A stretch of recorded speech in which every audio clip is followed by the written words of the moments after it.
Hi, today I'm going to talk a little bit about the origins of mankind, not so much the actual origins, but how we have created through the past couple centuries and millennia our perspective of where humanity comes from and how those perspectives have changed. All throughout history, most of our perceptions of our creation comes from religious and mythical standpoints. We can think of in Catholicism or Christianity the the Garden of Eden and Adam and Eve, and the 7 days that it took God to create the world. Some of the earliest interpretations of these myths in written record come from Sumer, one dating back from about 1600 BCE. That's the Eridu Genesis, which tells a story of Nintur. It's actually a first-person monologue from Nintur, explaining how she found humans, which had basically been walking the earth ever since the beginning of time, and gave us the insight to use different tools and to build different societies and domesticate animals and agriculture. And this was one of the earliest known written records, even though the story is probably even a couple thousand years older than that.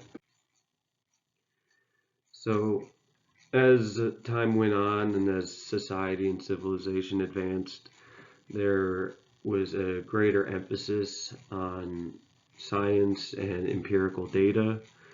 From the beginning, religious institutions held most of the power and sway in a lot of these societies. So if you were to combat against it or to even ask questions that were not in line with that particular zeitgeist, it could have even fatal ramifications for you.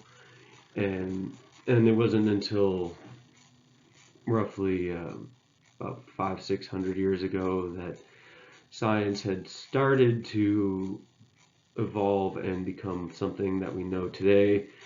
Now we understand a little bit more about genetics and biology. We understand that the concepts of evolution, and a lot of these grew out of a period of time called the Enlightenment, which had a lot more emphasis on this empirical data and was walking away from these really dogmatic ideas of where humans initially came from. What really moved this along was the developments not only technologically but archaeologically. There's one famous example with that picture on the left there. That's Lucy, Australopithecus. This was one of the first times that we started, even though the idea of humans evolving from apes had been around for maybe about 100, 150 years.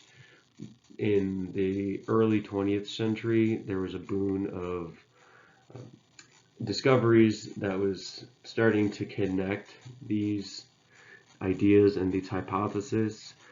And from these fossil records came the out of Africa hypothesis. This was the first time that we had identified that not necessarily all humans, as we know them, Homo sapiens, but hominids, which are our ancestors, the more ape-like connected part of the tree, that many of them were coming out of the central plains of Africa.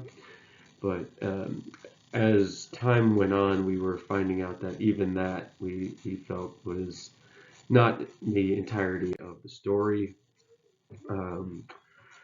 Here we can see that even 100 years ago, we started believing that we originated from Africa. Now there's more data and evidence that's showing that while Africa tends to be the idea of the cradle of life, um, the process consistently gets pushed back and is proving to be more and more complex than we initially thought. It wasn't one migration of hominids that was leaving Africa, but actually hundreds of thousands of years of very isolated groups that would leave Africa, come back. Some of them are not nearly as connected as we had initially thought, that there are um, hominid ancestors that don't have a common ancestor that can date back to almost about 1.2 million to 1.5 million years. And so this narrative is constantly changing. We're recognizing that the more we know, the more that we find out, the less we know.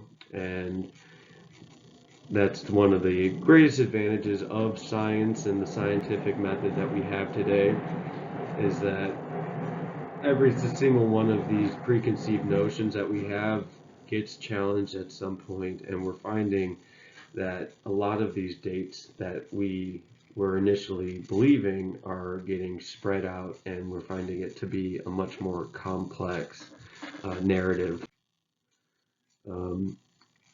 There's a lot of some of the examples are our beliefs in humans' cognitive abilities.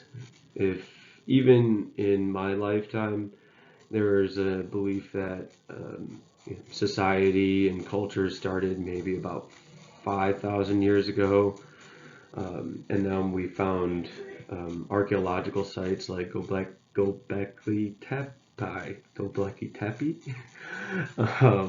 which are showing that we had advanced tools and stone cutting abilities well before than we even imagined, and we're talking in the same era as humans living with woolly mammoths, and Neanderthals are still part of the genome.